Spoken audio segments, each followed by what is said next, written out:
కవయిత్రి ఆతుకూరి మొల్లమాంబ జయంతి వేడుకలు కర్నూలులో ఘనంగా నిర్వహించారు. కలెక్టర్ కార్యాలయంలో అధికారికంగా నిర్వహించిన కార్యక్రమానికి జాయింట్ కలెక్టర్ నూరల్ కమర్ అధ్యక్షత వహించారు.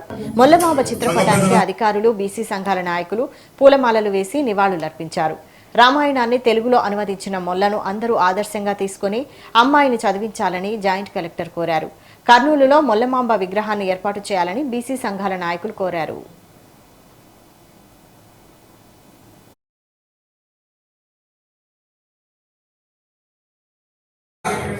నేను కర్నూలు నగరాధ్యక్షులుగా వర్క్ చేస్తున్నాను.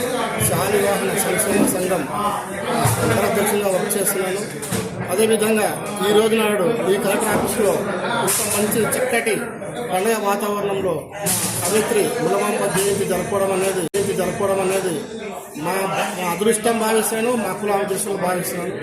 మరి ఇంత చక్కగా ఈ గవర్నమెంట్ వాళ్ళు కూడా ఇంత చక్కటి అరేంజ్మెంట్ చేసి మా కులానికి మంచి గొప్ప ఉన్నతానికి తీసుకుపోయి మా కుల గురించి ప్రచారం చేయడానికి మంచి అవకాశం ఉందని చెప్పి సందర్భంగా తెలియజేసుకుంటున్నాను.